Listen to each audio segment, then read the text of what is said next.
Hello, today is the start of the Batman video games guide. Due to the sheer amount of games that Batman has, I will be turning this into a multi-part video series covering different series and eras. This is a slightly different format than what I usually do on this channel, so let me know what you think of it. In part 1 today, we will be going over what I call the retro era of Batman games. This will be every Batman game from 1986 through 2010, not including Lego Batman and Arkham Asylum, as those series will be in separate videos. I'll be splitting the games between standalone Batman games and the movie tie-in games. There are a lot of games to cover, so buckle up and let's get into it. If you enjoy an older style of games, you will most likely enjoy some of these Batman games. The first Batman game was made in 1986, for a lot of very old computer systems. You can easily find versions of this game online that are playable. The game's story is that Robin was kidnapped and you have to go through the Batcave to collect parts of the Batmobile to save him. It's less the Batcave and more an old school video game dungeon. You'll have limited lives and one touch of anything dangerous will kill you. If you die, you'll respawn in the room you died in. And if you run out of lives, it's game over. This makes the game very difficult.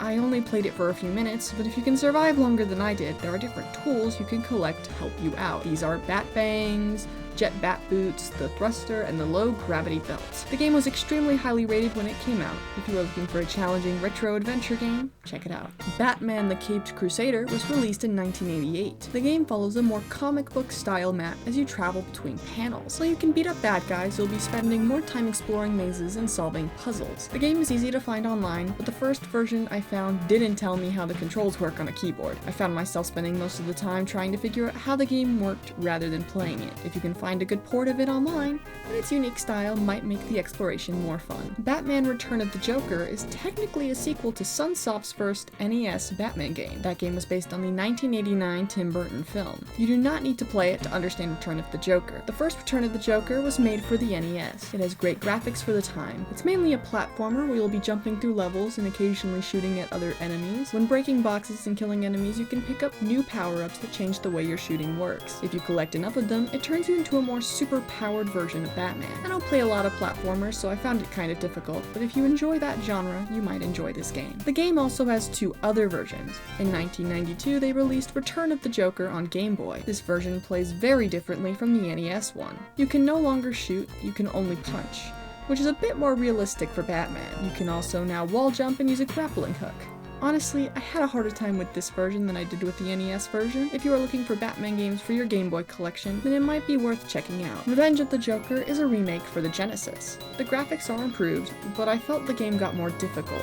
Everything moves a lot faster. The spiked balls that drop down move faster and the enemies are frantically jumping around. Trying to fight 3 enemies that are constantly jumping around you is difficult, and I was worse at this game compared to the NES version. Out of the 3 versions, I would recommend the NES version. If you are looking to get a physical copy, the cheapest is the Game Boy version. Revenge of the Joker is more expensive, and the NES version is the most expensive. Batman Dark Tomorrow was released in 2003 for the GameCube and Xbox. It was received very poorly. While the story is interesting, and it contains a lot of Batman's rogue gallery, it had development issues. Check out this video if you want to learn more. Links below. The game had some big ideas that they just weren't able to execute well at the time. The gameplay focuses more on stealth. You use the minimap to check the enemy's line of sight, but this isn't always reliable. The grappling hook is weird and barely used. The most talked about issue is the game's ending. There's a specific button you have to press to get the good ending, but the game never tells you this, so most people end up getting the bad ending. There are some positives to this game. The music is done by the Royal Philharmonic, which sounds very nice. It includes sidekicks not often seen in other Batman games, like Cassandra Cain as Batgirl. The story is more grounded and based on the comics rather than any of the animated series. One of the writers actually wrote for Final Fantasy, which is one of my favorite series. I only really recommend the game if you are a big Cassandra Cain fan, because she's not often featured in most video games. The game is also not too expensive, but I recommend playing most of the other Batman games before trying this one out. Batman Justice Unbalanced is a game targeted to 7 to 10-year-olds. According to the wiki, it's meant to teach problem solving and similar skills to kids. If you want a good Batman game for a kid to play,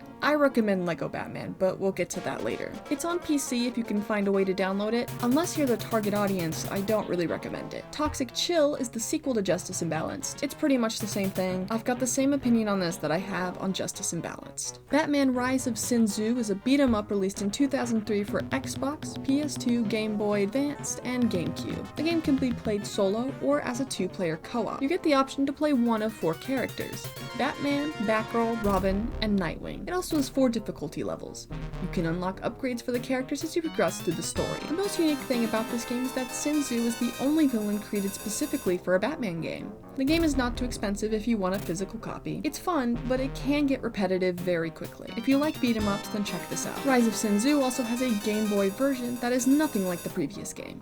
It's a beat 'em up platformer, and it's kind of fun. It has the same issue as the previous game though, where it can get repetitive after a while. That wraps up the retro era of Batman games. Now, let's go back and look at all of the movie tie-in games that were made. I'll cover all of the games that were based on different movies as well as shows. In 1989, Tim Burton released his take on Batman. They then made 6 different games based on this movie. The first was called Batman, or Batman the Movie, and was created by Ocean Software. The game consists of 5 different levels pulling from the major points in the film. You'll do a mix of side-scrolling fighting, driving the Batmobile, and puzzles. I'm normally bad at games, so I didn't think much of it when I was struggling and getting lost, but while researching, I've seen other people say that this game is very difficult, so be warned. The next 4 games are all made by Sunsoft. Batman for the NES is a side-scrolling platformer. You get some weapons that you can use. You have to jump and fight through levels. There are 5 levels, but they don't have much relation to the movie it's based on. There are also some vehicle levels in this game. It's fun and easy to find online if you want to check this game out. The physical copy is also not too expensive. Batman for the Game Boy feels even less accurate to the character than the previous game. It's another side-scrolling platformer, but now Batman has a gun. I guess he got sick of his no-kill rule. It has some small cutscenes that vaguely follow the plot of the movie. It's another simple, easy-to-find game if you want to try it out. The physical copy is also a reasonable price. Batman for the Genesis is a beat-em-up with some vehicle sections. You'll mainly be punching bad guys, but your limited supply of batarangs is very helpful. The game isn't too bad if you can find a good version of it to play. It's pretty easy to find online, so check it out if you're interested. The physical copy of this game can be kind of expensive though. The last Sunsoft game was made for the PC Engine. I struggled to find a way to play this game online. It's a top-down maze where you have to dodge enemies while you find your way out. It's similar to something like Pac-Man. You'll also be collecting power-ups you can use to defeat enemies, and there's a small time limit in the corner. Check it out if you're interested, but it's hard to find a way to play it. The final Batman 1989 movie adaptation was Batman Arcade, created by Atari. This game follows the movie the closest. It pulls different iconic scenes as its levels, and voice lines are pulled straight from the movie. The music is also a simple version of the iconic Danny Elfman soundtrack. It's fun, but you'll get swarmed with enemies. The game is difficult because it was meant to get you to put money into the machine. Luckily, with versions online, you can just keep clicking continue without worrying about it. But it's so frustrating to die over and over again. The first Batman movie did pretty well and eventually got a sequel called Batman Returns. They made 8 different games to go with this movie. First, we have Batman Returns for the Game Gear. You'll be fighting enemies with a batarang.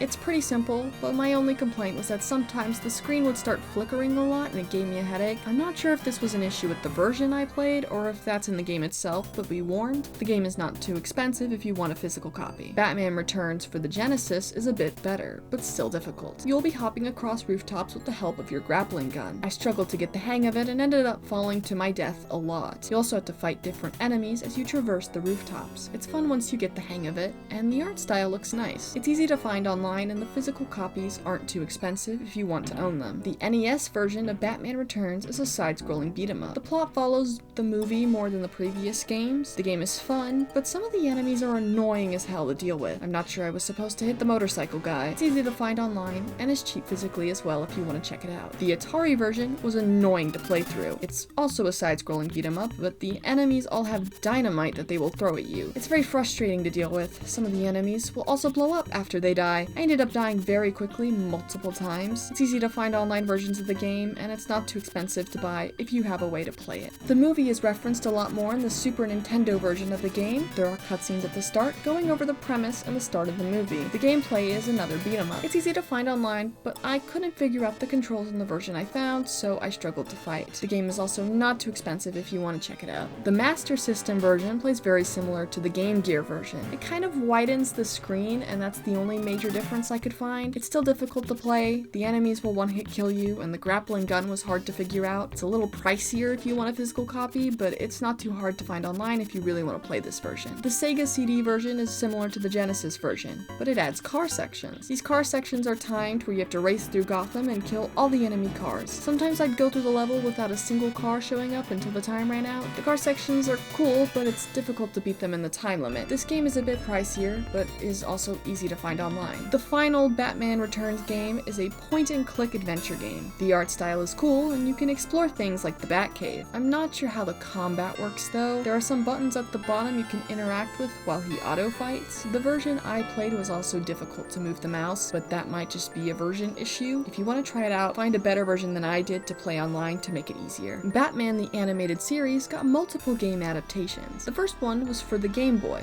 It's a simple platformer where you play as either Batman or Robin. Batman can use a grappling hook, Robin can climb across ceilings, and both can perform wall jumps. I only played the game as Batman. I'm not sure how you switch characters, or if that's a level-specific thing. It's simple and fun if you want to try it out. The game is pretty easy to find online, but if you want a physical copy, that can get a little expensive, especially if you want a complete version, as those can go for a lot of money. The next game adaptation of the cartoon was called The Adventures of Batman and Robin. This game has 4 different versions that all play differently. The first was released for the SNES. The game is another platformer, but you get some tools you can use. The art style also looks similar to the animated series. There are some creative boss fights for Batman's iconic villains. It's a good game that's easy to find online if you want to check it out. The physical copy is very expensive, so make sure you like the game before buying it. The next version of the game is for the Genesis. You start by picking between Batman and Robin. The game also offers a co-op mode if you want to play with friends. You'll be running through a level and beating up a bunch of bad guys. It's fun, but it gets repetitive very fast. It's easy to find online if you want to try it out, but it's very expensive if you want to get a physical copy. The Sega CD version is even more different compared to the last 2 versions. The focus is on driving the Batmobile through Gotham. This sounded fun at first, but there are so many civilians that you have to dodge while also on a time limit that it's super frustrating. The game called me a menace to Gotham, but I'm in a rush and these guys are in my way. Check it out online if you feel up to the challenge. The physical version of this game is also expensive, so be warned. The final version of this game is for the Game Gear. This took me a bit longer to find online. The game is another side-scrolling fighting game. I somehow managed to get lost though, as I could not figure out where to go next after walking all the way to the side. The enemies in this are also very annoying, as they start shooting at you before you can see them. I don't really recommend this version of the game. The prices for a physical copy vary online. The next game for the Batman animated series is a cartoon maker. In this game you can create your own cartoon using some pre-made assets. I couldn't find a way to play it myself, but if you can find a way, then it might be fun to try making your own cartoon. The final game for the animated series is the Activity Center. It's in the same boat as the cartoon maker. It's hard to figure out how to play unless you have a very old computer. The game is essentially just a bunch of mini games that are Batman themed that you can play through. The movie Batman Forever managed to get a few game adaptations. The first is for Game Boy. You fight as Batman in this game. I fought 2 ninjas before I couldn't figure out where to go next.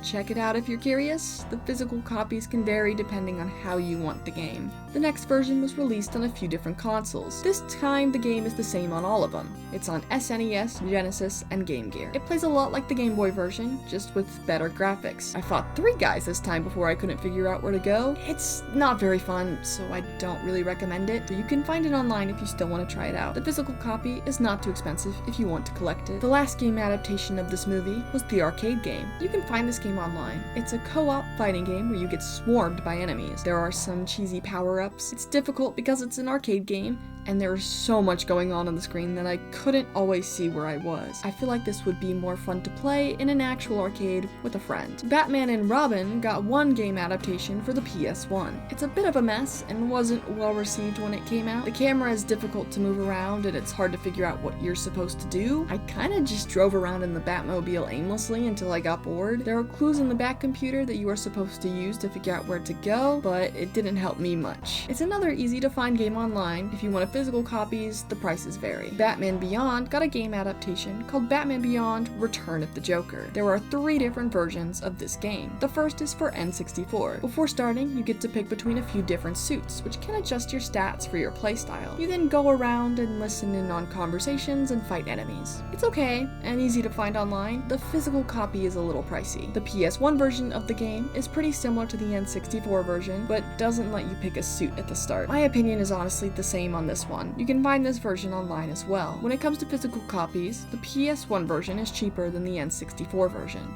The Game Boy version is just a more simplified version of the previous two. If you want to play the game handheld, then go for that version. The physical versions of the game vary online, but luckily it's easy to find online if you want to try it out. The new Batman Adventures animated series received 3 different games. The first was Batman Chaos in Gotham for the Game Boy. It's another side-scrolling platformer. The game's not bad, and the prices for physical copies are not too high. Check it out if you're curious. The next game is Gotham City Racer. This is another Batman game where you drive around Gotham to get to missions. That's about it. I continued to be a menace to Gotham in this game, as all the cars were honking at me for my terrible driving. I was actually able to beat the level though, so that's an improvement compared to past vehicle games. There are also cutscenes that are ripped straight from the cartoon. The game is on PS1 and easy to find online. Physical copies are on the pricier side, so make sure you like it before collecting it. The last game for this cartoon is Batman Vengeance. It has 2 versions, one for console and one for Game Boy. The console version is on PS2, Xbox, and GameCube. It is another Batman beat-em-up game. It has a fun intro, and of course, the classic lineup of gadgets. I think the gameplay is fun,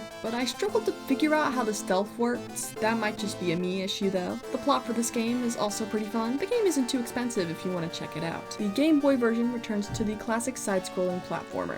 It plays very similarly to past games like this. It's easy to find online. If you want to get a physical copies, the prices vary. There is a plug-and-play Batman game based on the Batman animated series. It's expensive and hard to find, so for that reason, I wouldn't prioritize this game. Batman Begins got a game adaptation. There are 2 versions, one for console and one for the Game Boy. The console version is on PS2, Xbox, and GameCube. When you first boot up the game, you can choose between 3 difficulty options. The plot loosely follows the movie, and will edit some of the movie clips together as cutscenes between levels. The gameplay is a mix of fighting and stealth. Later on, you get some classic Batman gadgets. It encourages you to use your surroundings. If you use your surroundings to scare the enemies enough, they'll be easier to fight. There are also some fun vehicle sections where you can crush other cars with your massive Batmobile. However, there are no boss fights, which is kinda weird. It's pretty fun if you want to check it out. The game isn't too expensive, and you can emulate it if you don't want to buy it. The Game Boy version of the game is a simplified version of the console game. It hits all the same beats as the console version, but as another 2D side-scroller. It's easy to find online if you want to try it out. It's also not too expensive if you want a physical copy. Our final adaptation game is based on the cartoon Batman, the Brave and the Bold. There are 2 versions of this game, one for the Wii and one for the DS. What's unique about this game is that it's the only non-LEGO Batman game to be released on these platforms. In the Wii version,